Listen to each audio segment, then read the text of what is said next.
है तो बोलो, कोई डाउट? ये पीडीएफ है आपके पास?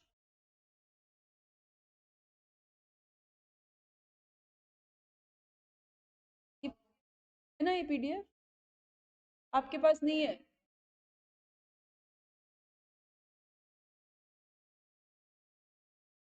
ये पीडीएफ नोट्स का पीडीएफ है ना ग्रुप में? हाँ, हो ही नहीं सकता होगा। मतलब जब मैं आपसे पूछती हूँ कि पढ़ा क्या, इसका मतलब हाँ, वो पीडीएफ से देखा क्या, वापस पढ़ा क्या? नहीं, ऐसे फिर क्या करते हो पूरे दिन जाके, क्या करते हो यहाँ से? ओके।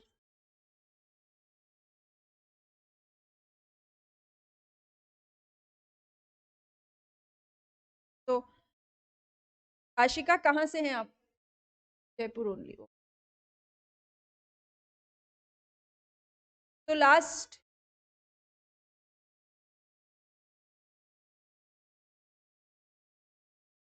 भूल भुलैया टाइप हो जाता है, समझ में नहीं आता इधर घुसे कि उधर घुसे।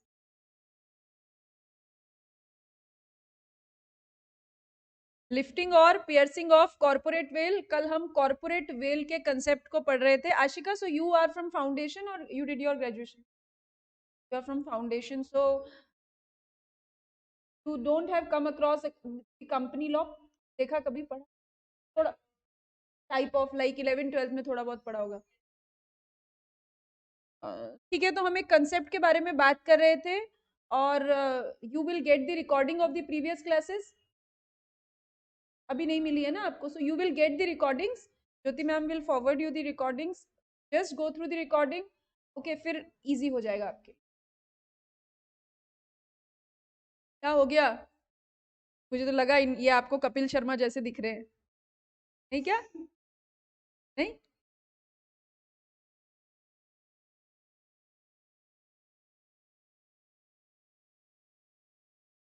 मुझे भी नहीं दिख रहे कपिल शर्मा जैसे। मुझे लगा आप हंस रहे हो इतनी जोर जोर से, तो आपको लगा। चलिए, तो हाँ, कुछ बोला आप? बोल सकते हो आप। ठीक है, ओके। तो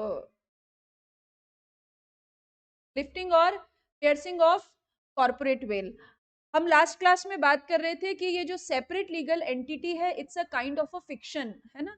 ये हमारी आंखों के सामने क्रिएट किया हुआ एक फिक्शन है, और इस फिक्शन के सामने हमें सेपरेट लीगल एंटिटी दिखती है, जो इनविजिबल है, इंटेंजिबल है, बट स्टिल एग्जिस्ट करती है। बट इस फिक्शन के पीछे जो डायरेक्टिंग विलेन माइंड है, जो एक्चुअल में काम करने वाले लोग हैं, उनको रिस्पॉन्सिबल माना जाएगा अगर इस कॉर्पोरेट वेल का, इस फिक्शन का डिसऑनेस्ट यूज किया जाए तो। ठीक है, देखिए, एक पैरा लिखा हुआ है आपके यहाँ पे पेज नंबर 5 पे, और that is the separate personality of company is a statutory privilege. Company separate legal entity कहलाएगी आर्टिफिशियल पर्सन होते हुए भी अपना लीगल एग्जिस्टेंस रखेगी। कि किसने डिसाइड किया? मैंने और आपने? नहीं, लॉ ने डिसाइड किया। तो प्रिविलेज मतलब होता है विशेष अधिकार, स्पेशल राइट, और स्टैट्यूटरी मतलब कानून। तो कानून से दिया गया स्पेशल अधिकार है ये कंपनी को, कि वो न होते हुए भी एग्जिस्टेंस रखती है। And it must be use for the legitimate business purpose, तब सही बिजनेस पर्पस के लिए इस सेपरेट लीगल एंटिटी को आपको यूज करना है। कल मैं आपको कंसेप्ट समझा चुकी थी, बट वन बाय लाइन ये पैरा हम क्लास में रीड कर रहे हैं, so that once you go through it तो लैंग्वेज में आपको कोई question. where a fraudulent and dishonest use is made of the legal entity, अगर इस legal entity का कोई fraudulent या dishonest use किया जाएगा, the individuals concerned will not be allowed to take shelter behind the corporate personality। मतलब अगर company के नाम से कुछ गलत हुआ, तो डायरेक्टर ये नहीं कह सकते कि हमने थोड़ी किया, कंपनी ने किया। ये कंपनी तो सेपरेट लीगल एंटिटी, डायरेक्टर इसके पीछे छुप नहीं सकते। The court will break through the corporate shell. Corporate shell मतलब इट्स अ कवर, है ना। डायरेक्टर को किसने कवर किया हुआ है? सेपरेट लीगल एंटिटी ने। और हमारी आंखों के सामने हमें कौन दिखता है? Company, separate legal entity. तो कोर्ट इस कॉर्पोरेट शेल को ब्रेक थ्रू करेगा एंड अप्लाई द प्रिंसिपल और डॉक्ट्रिन, डॉक्ट्रिन मतलब सिद्धांत, विच इज कॉल्ड लिफ्टिंग और piercing of corporate veil. Lift करना मतलब उठाना, और पियर्सिंग मतलब होता है छेद, मतलब उसमें से झांक के देखना, है ना। कॉर्पोरेट वेल में से झांक कर देखना कि कौन एक्चुअल में रिस्पॉन्सिबल लोग हैं। The court will look behind the corporate entity. Court corporate entity के पीछे देखेगा एंड टेक एक्शन एज दो नो एंटिटी सेपरेट फ्रॉम, और कोर्ट ऐसे मानेगा जैसे कोई सेपरेट लीगल एंटिटी है ही नहीं। मतलब जो कंपनी ने किया वो रिस्पॉन्सिबल लोगों ने किया, और जो रिस्पॉन्सिबल लोगों ने किया वो कंपनी ने किया। Both are one and the same thing. Make the members और कंट्रोलिंग पर्सन लाइबल फॉर डेप्ट एंड ऑब्लिगेशंस ऑफ दी। अभी तक कंपनी के सारे डेप्ट्स के लिए, कंपनी के सारे ऑब्लिगेशंस के लिए कंपनी खुद रिस्पॉन्सिबल थी। लेकिन अगर कॉर्पोरेट वेल को, इस सेपरेट लीगल एंटिटी को खत्म किया गया, तो कंपनी की लाइबिलिटीज के लिए कौन रिस्पॉन्सिबल होगा? Directors, members. तो अब हम क्या पढ़ने वाले हैं कि कौन सी परिस्थितियों में, इन द फॉलोइंग सर्कमस्टेंसेस में कोर्ट जो है वो कॉर्पोरेट वेल को लिफ्ट करेगा।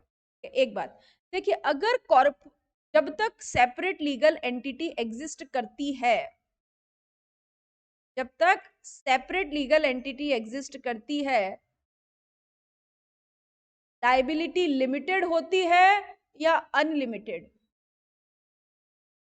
जब तक सेपरेट लीगल एंटिटी एग्जिस्ट करती है, लाइबिलिटी होती है लिमिटेड। क्यों? क्योंकि मेंबर्स क्या कहते हैं?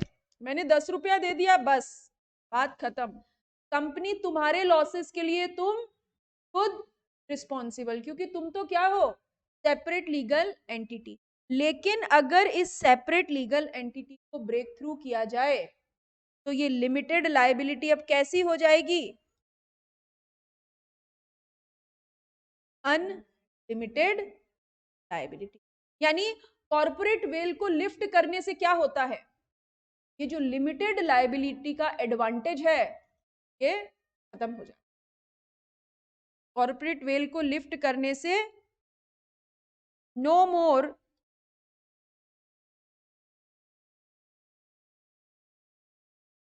Benefit of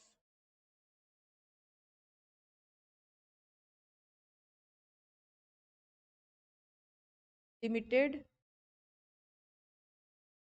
liability, no more benefit of.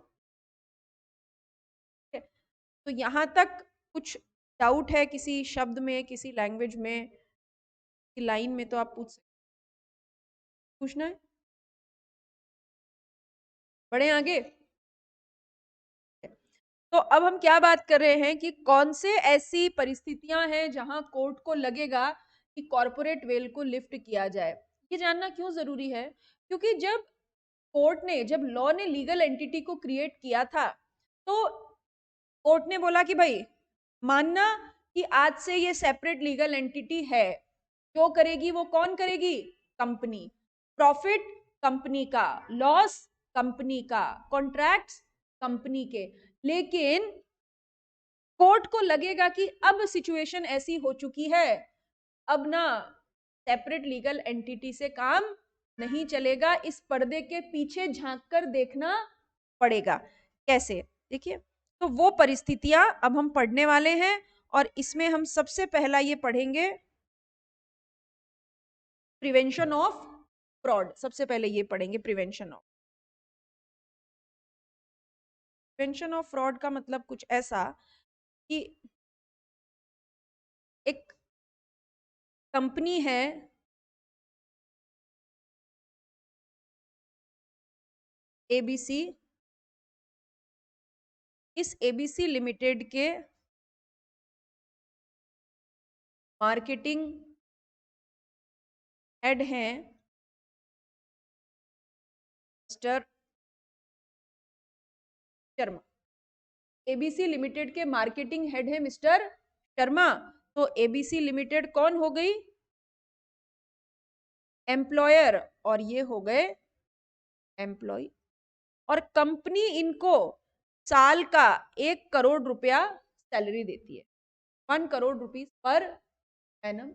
लेकिन ना ये शर्मा जी ना थोड़े लालची प्रवृत्ति के, मोर और मोर और मोर और पैसा और पैसा, यही ये इनका ऐसा ही ये सोचते हैं। तो ये कंपनी के मैनेजमेंट को बार बार धमकी देते हैं, सैलरी बढ़ा दो नहीं तो मैं छोड़ के चला जाऊंगा, या प्रमोशन दे दो नहीं तो मैं छोड़ के चला जाऊंगा। अब जाने वाले को कोई रोक सकता है क्या? नहीं, जाने वाले को कोई रोक नहीं सकता। और मैनेजमेंट भी इनसे परेशान हो गया। पर क्योंकि कंपनी में ये की पोजीशन होल्ड करते हैं, मार्केटिंग हेड है, यानी कंपनी के सारे क्लाइंट्स किससे जुड़े हुए हैं? शर्मा जी से। तो कंपनी को डर लगता है कि ये शर्मा जी तो जाएंगे सो जाएंगे, हमारे क्लाइंट्स और लेके चले जाए। ठीक। तो कंपनी ने क्या किया, इन शर्मा जी के साथ एक नॉन कंपीट अग्रीमेंट किया। क्या किया? Non compete agreement. क्या नॉन कंपीट एग्रीमेंट? कि ठीक है शर्मा जी, आप नौकरी छोड़ना चाहते हो तो छोड़ दो, बट आप हमारे यहां से जाके हमारे क्लाइंट्स को सॉलिसिट नहीं करोगे, है ना? हमारे क्लाइंट्स को सॉलिसिट नहीं करोगे, इसका मतलब आप यहां से जाके हमारे क्लाइंट्स को अट्रैक्ट नहीं करोगे। और इसके लिए हम आपको 50 लाख रुपए दे रहे हैं। कितने दे रहे हैं? 50 लाख रुपए नॉन कंपीट एग्रीमेंट के। यानी करना क्या है? क्लाइंट को सॉलिसिट नहीं करना है, और इसके लिए कितना रुपया मिला? 50 लाख। अब ये शर्मा जी ना ये बहुत चतुर थे। इन्होंने क्या किया, एक कंपनी बना ली, पीक्यूआर लिमिटेड। जैसे ही ये पीक्यूआर लिमिटेड बनी, ये क्या बन गई? क्या बन गई? Separate legal entity. Separate legal entity. और ये पीक्यूआर लिमिटेड क्या करने लगी? Solicit the clients of ABC limited. ये एबीसी लिमिटेड के क्लाइंट्स को सॉलिसिट करने लगी। जब एबीसी लिमिटेड को ये पता लगा तो एबीसी लिमिटेड कहां गया? कोर्ट में। और बोला कि ये मार्केटिंग है ना, हेड है ना शर्मा जी, इन्होंने क्या किया है? फ्रॉड किया है। कैसे फ्रॉड किया?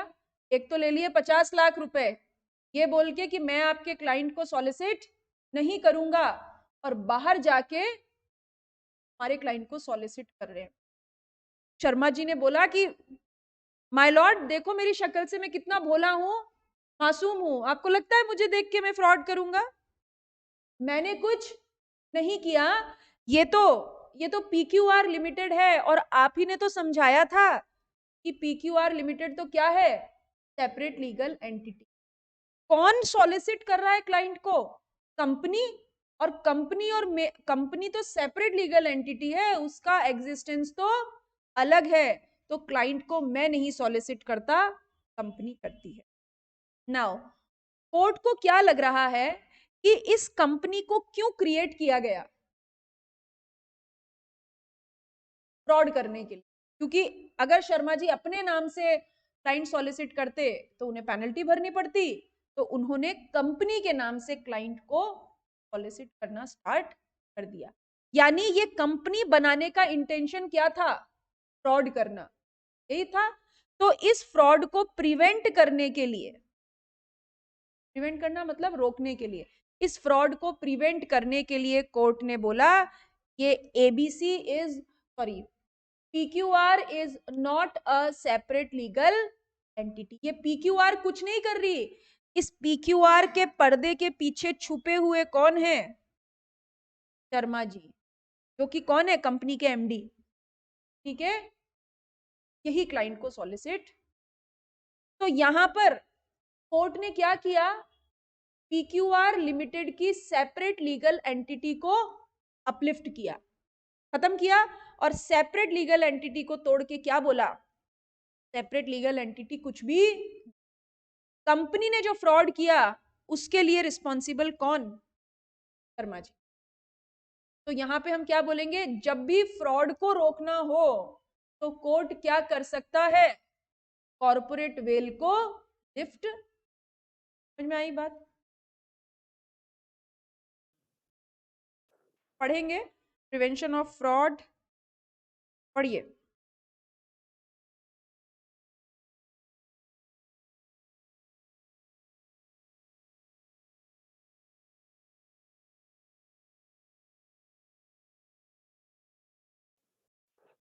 मैम हाँ जी, बोले यश।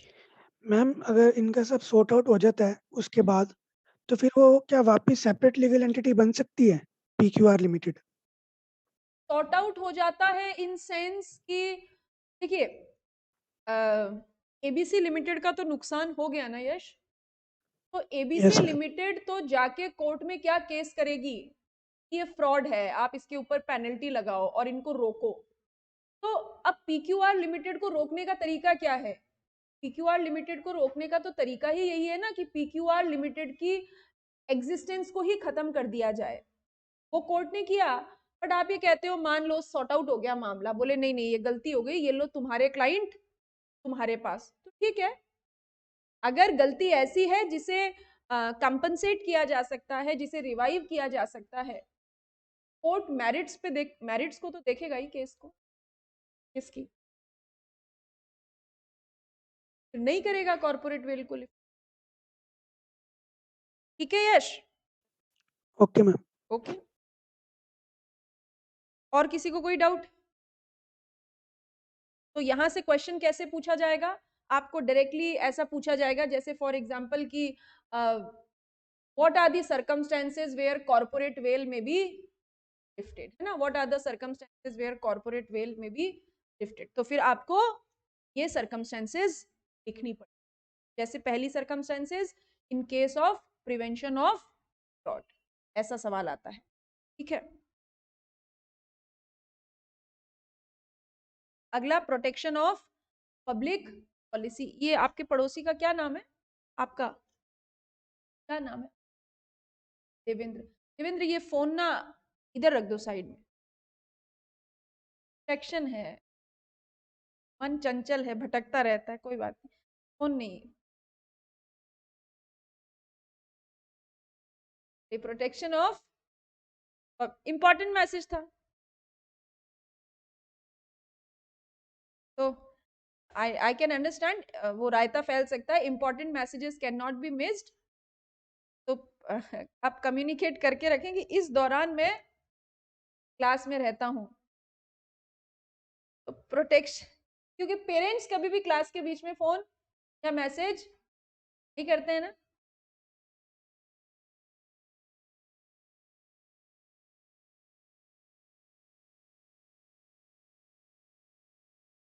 Protection of public policy. अब जैसे एक हमारे एक मिस्टर चुन्नीलाल हैं, सर चुन्नीलाल हैं। ये जो मिस्टर चुन्नीलाल हैं, इनको थोड़ा सोशल स्टिग्मा है, लाइक ऐसा होता है ना, कई कई बड़े बुजुर्ग लोग ऐसे होते हैं जिनको बड़ा रिश्ता कराने का शौक होता है। फलाने की लड़की, अरे हमारी बेटी है। वो फलाने का लड़का, अरे हमारा ही बेटा है, आप तो चिंता ही मत करो। भले ही बेटे को बचपन में देखा था जब वो 2 साल का बैट बॉल खेलता था, बेटी को देखा था आज के 25 साल पहले, लेकिन जैसे बिल्कुल इंश्योरेंस कंपनी की जैसे गारंटी लेते हैं, होता है ना ऐसा। तो ऐसे लोगों के चक्कर में नहीं फंसना है, जमाना बदल गया है। तो मिस्टर चुन्नीलाल है, ऐसे ही शौकीन किस्म के व्यक्ति हैं और इनको शादियां कराने का बड़ा शौक है। और कैसी शादियां कराते हैं? बाल विवाह। बाल विवाह, बोले बच्चे बड़े होके ज्यादा समझदार हो जाते हैं, ठीक है, तो बाल विवाह कराते हैं, ऐसे बबलू और बबली की शादी करा देते हैं। और क्योंकि इनको पता है कि child marriages are against the public policy, socially child marriages are not allowed, तो इन्होंने क्या कर रखा है, एक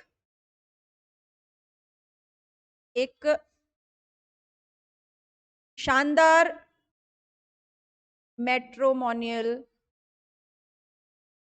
प्राइवेट लिमिटेड, शानदार मैट्रोमोनियल प्राइवेट लिमिटेड करके इन्होंने क्या खोल के रखा है, एक प्राइवेट लिमिटेड कंपनी। और ये कौन है, उसके एमडी, मैनेजिंग डायरेक्टर हैं। और ये कंपनी देखिए, अगर खुद बाल विवाह करवाएंगे तो बड़े घर जाना पड़ेगा।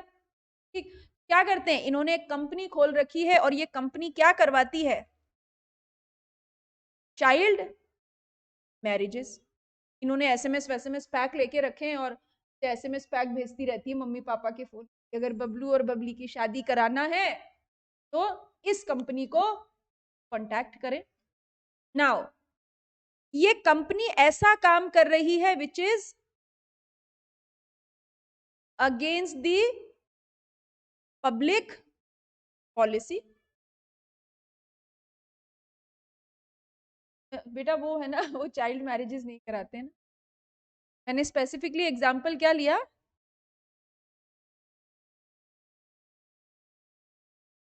हाँ हाँ, मैंने बोला इनको शादियां कराने का शौक है, लेकिन मैंने what my example was followed by, इनको बबलू और बबली की शादियां कराने का शौक है, बोले बाल विवाह कराते हैं ये, है ना ऐसा। तो ये कंपनी जो है चाइल्ड मैरिजेस करवाती है। अब बिकॉज ये एक ऐसा काम कर रही है which is against the public policy, तो अब क्या बोलेंगे, who is taking action against the public policy, company नहीं।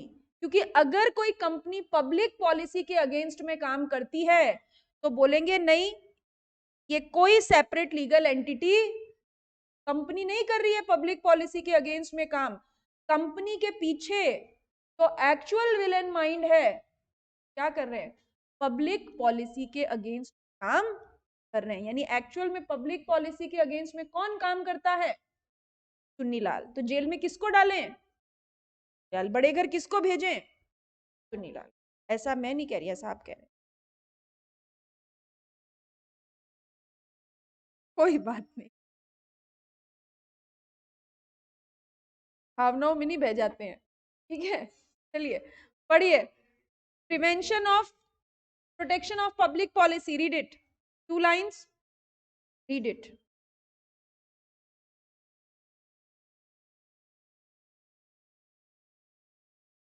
अगर इस ट्रांजैक्शंस, इन चाइल्ड मैरिजेस को रोकना है तो तुरंत कंपनी की एग्जिस्टेंस को खत्म करना पड़ेगा और चुन्नीलाल को जेल भेजना पड़ेगा, ठीक है।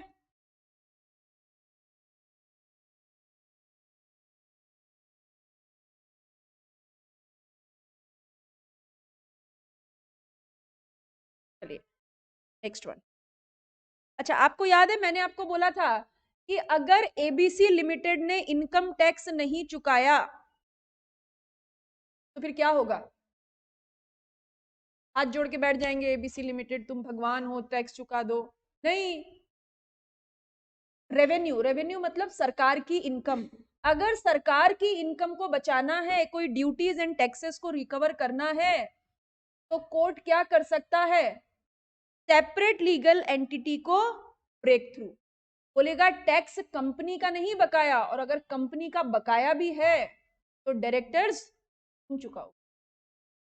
तो जब भी रेवेन्यू प्रोटेक्शन की बात है, रेवेन्यू मतलब वो अकाउंट्स वाला रेवेन्यू नहीं, रेवेन्यू मतलब गवर्नमेंट इनकम, जब भी गवर्नमेंट इनकम के प्रोटेक्शन की बात आए तो कोर्ट सेपरेट लीगल एंटिटी को इग्नोर, पहला पॉइंट पढ़िए क्या लिखा है, इट्स इन्वेजन नहीं इवेजन है ये, टैक्स इवेजन और सरकमवेंटिंग टैक्स ऑब्लिगेशन, टैक्स चोरी अगर हो रही है तो उसे रोकने के लिए सेपरेट लीगल एंटिटी को इग्नोर किया जा सकता है। बिल्कुल ठीक, बिल्कुल ठीक, ओनर को पकड़ेंगे, ठीक है, डन। अभी बताओ, हमारा पाकिस्तान हमारा दोस्त देश दुश्मन देश, China declared enemy, it's not, till not, not a declared enemy, ठीक है। तो पर मान लीजिए अगर इंडो चाइना वॉर हो जाए। अच्छा देखिए, एक ये इंडिया और ये चाइना। इंडिया में एक कंपनी है ना, ऐसे बोल देते हैं Ching Chang private limited, Ching Chang private limited. और ये चिंग चैंग प्राइवेट लिमिटेड क्या बनाती है? चाउमीन, चाउमीन बनाती है, ये इनका काम है। और चिंग चैंग प्राइवेट लिमिटेड के जो शेयर होल्डर्स है और जो मैनेजमेंट है वो सारा कैसा है? चाइनीज। चाइनीज यानी the controlling person, the managerial person belong to China. जब तक इंडो इंडिया ये क्या बोलते हैं, इंडियन चाइनीज भाई भाई, तब तक तो ठीक ठाक चल रहा है ना। इन क्या हिंदी चीनी भाई भाई, तब तक तो ठीक ठाक चल रहा है। लेकिन अगर मान लीजिए इंडो चाइना वॉर हो गया, भारत और चाइना में अगर वॉर छिड़ गया, तो फिर इस चिंगचैंग प्राइवेट लिमिटेड को क्या मान लेंगे? Enemy company. बेसिक रूल क्या कि कोई भी कंपनी, अच्छा भगवान किसी के दोस्त या दुश्मन होते? नहीं, बोले भगवान में हमारे जैसा दिल और दिमाग नहीं होता, तो कंपनी भी तो ऐसी ही है। कंपनी में इमोशंस नहीं होते हैं, तो कंपनी ना किसी की दोस्त ना किसी की दुश्मन। लेकिन अगर वॉर की सिचुएशंस क्रिएट हो जाए और कंपनी पे दुश्मन देश के लोगों का कंट्रोल हो, तो वो कंपनी भी कैसी? एनिमी कंपनी, दुश्मन कंपनी। अब इस कंपनी के सारे कामों के पीछे किसको रिस्पॉन्सिबल मानेंगे? कंपनी को नहीं, दुश्मन देश के लोगों को। The controlling person shall be responsible who belong to enemy country. पढ़िए फर्स्ट, आराम से पढ़िएगा, लाइनें थोड़ी ज्यादा लिखी हुई है।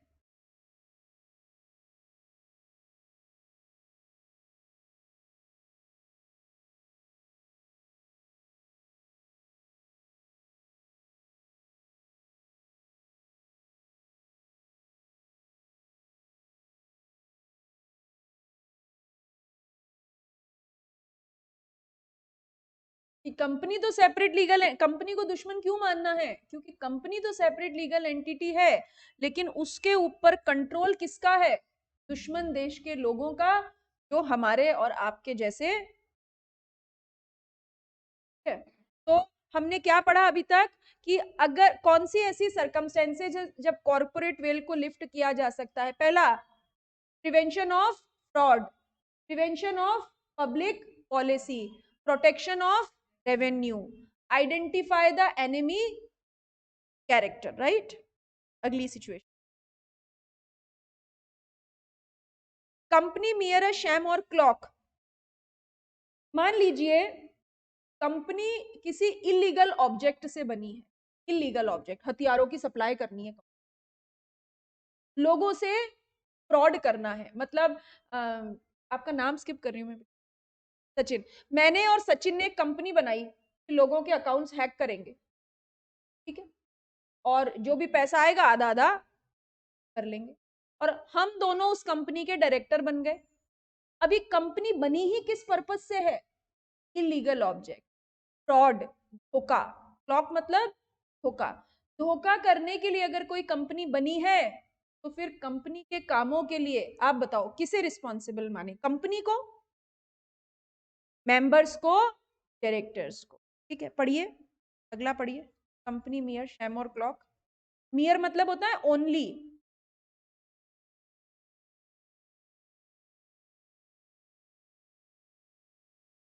अरे मेरी क्लास में आप चैट मत टाइप किया करो, बोल दिया करो,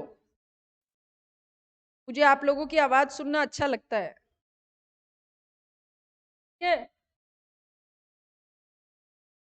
better to speak up.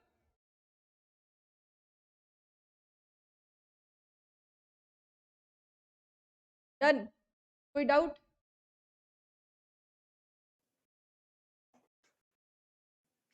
Ma'am यहाँ बेटा बोलो देवशी।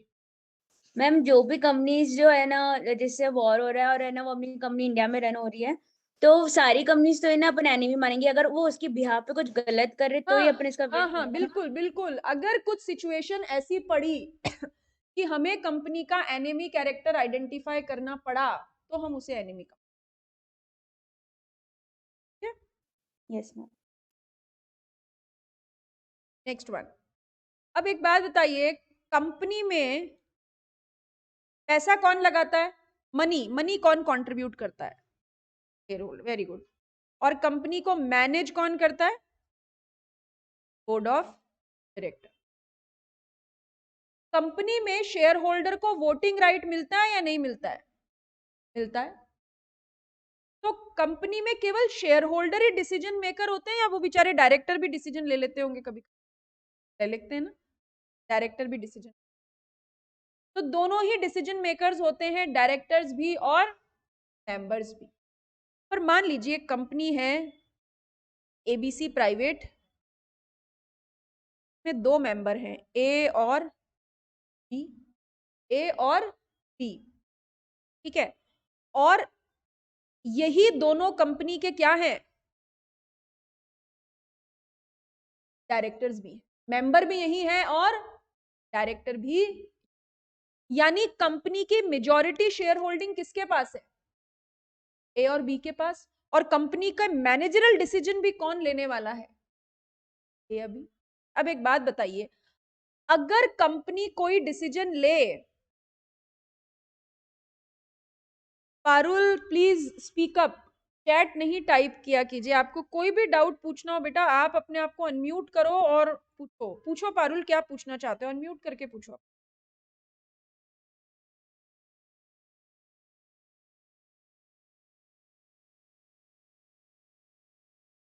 ओके ओके पारुल, कोई प्रॉब्लम नहीं। ठीक है, पारुल ये पूछ रही है कि जब कंपनी को एनिमी कंपनी डिक्लेयर कर देते हैं तो उसके बाद कंपनी का वाइंड अप हो जाता है या नहीं? हाँ बिल्कुल वाइंड अप हो। देखिए, मैं जब भी ये कहूं कि अब कंपनी की सेपरेट लीगल एग्जिस्टेंस को खत्म कर दिया जाएगा, इसका मतलब ही क्या है? कंपनी को बंद कर दिया जाएगा, कंपनी का वाइंड अप कर दिया जाएगा। ठीक है पारुल? तो हमने बात की एबीसी प्राइवेट लिमिटेड में दो ही मेंबर हैं और ये दो ही डायरेक्टर हैं, और इनके पास कंपनी की मेजॉरिटी शेयर होल्डिंग है। चलिए ऐसे मान लेते हैं, तीन मेंबर है, ए बी और। ए के पास 10% शेयर्स हैं, बी के पास 10%। यानी सारी शेयर होल्डिंग किसके पास है? ए के पास, थोड़ी सी बी के पास है और थोड़ी सी सी के पास है। और ये दोनों ए और बी ही कंपनी में क्या है? डायरेक्टर है। अब जब भी एबीसी लिमिटेड को डिसीजन लेना होगा, who will play the most important role?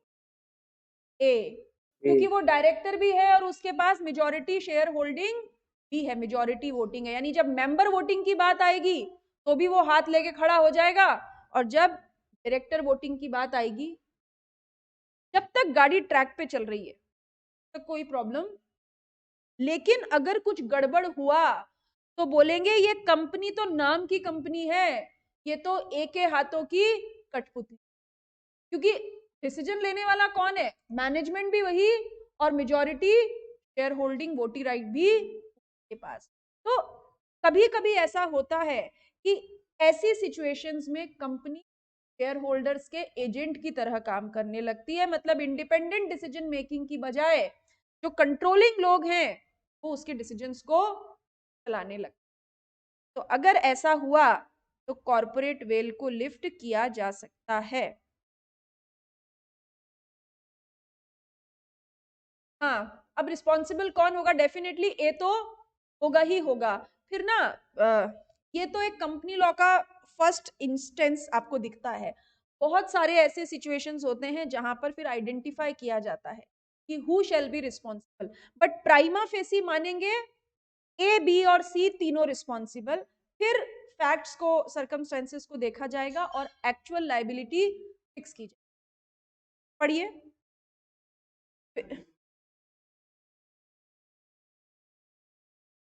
C as a member भी responsible.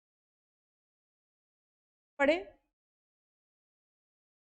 If there is an arrangement between the share holders and a company, अगर कंपनी के शेयर होल्डर्स और कंपनी के बीच में एक ऐसा अग्रीमेंट है कि company will act as a agent of share holder, मतलब ए के पास 80% शेयर होल्डिंग है, ए बी सी तीनों ने मिलके कह दिया कि भाई जो ए बोले ना वो मान लेना, तो फिर कंपनी कंपनी थोड़ी है, वो तो ए के हाथों की कठपुतली है. In that case the business is essentially of that shareholders and will have paid, फिर उन शेयर होल्डर्स को लाइबल माना. ठीक, तो कोई doubt? Next one, avoidance of welfare legislation. Bonus समझते हैं? Bonus, Diwali bonus, company factories act लगता है और वहां पे तो अपने वर्कर्स को क्या देना होता है? बोनस. अब मान लीजिए कंपनी है एबीसी लिमिटेड और इस साल इसको बढ़िया खासा प्रॉफिट हुआ और एज पर लॉ इसको अपने वर्कमैन को क्या बांटना है? बोनस. लेकिन कंपनी ने क्या चालाकी की, अपना प्रॉफिट किसे ट्रांसफर कर दिया? एक दूसरी कंपनी को. किसको? पीक्यूआर. एक कंपनी बनाई और सारा का सारा एबीसी का प्रॉफिट किसे दे दिया? PQR limited. और हाथ खड़े कर दिए कि हम तुम्हें कहां से दे बोनस, हमारे पास तो प्रॉफिट ही नहीं है, ये प्रॉफिट तो पीक्यूआर लिमिटेड का है. कोर्ट ने बोला कि अगर वर्कमैन के वेलफेयर को अवॉइड करना चाहते हो, ये पीक्यूआर बनाने का इंटेंशन क्या था? ताकि एबीसी के वर्कमैन को बोनस ना देना पड़े. तो बोले हम मानते हैं ये पीक्यूआर लिमिटेड कुछ है ही नहीं, पीक्यूआर लिमिटेड का सारा प्रॉफिट किसका है? एबीसी. ठीक है, तो पढ़िए avoidance of welfare legislation, read करिए.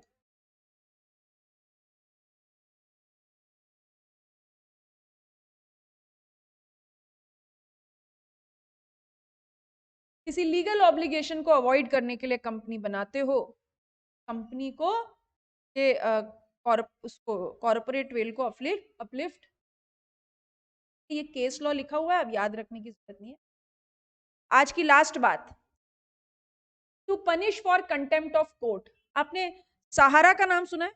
हम है सहारा, भारत है हमारा. सुब्रतो रॉय, सुब्रतो रॉय है ना, वहां कंपनी के जो चेयरपर्सन है. सुप्रीम कोर्ट ने सहारा इंडिया को ऑर्डर दिया, सुप्रीम कोर्ट ने सहारा इंडिया को ऑर्डर दिया कि जितने भी इन्वेस्टर्स ने आपकी कंपनी में पैसा लगाया है, सारा पैसा आप इन्वेस्टर्स को वापस करो. सुप्रीम कोर्ट ने ऑर्डर किसको दिया? सहारा इंडिया को. सहारा इंडिया के एमडी हैं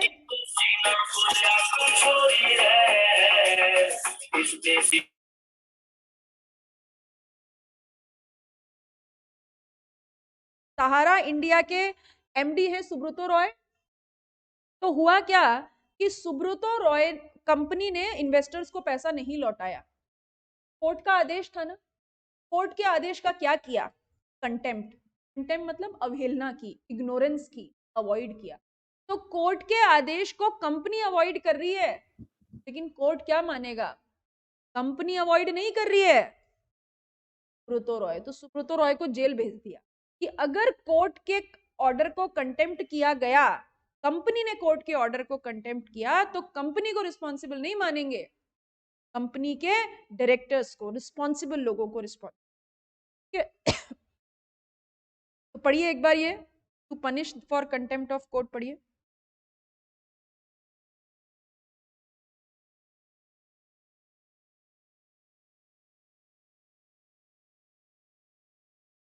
ठीक है, तो अभी हमने क्या पढ़ा, कितनी सिचुएशंस पढ़ी?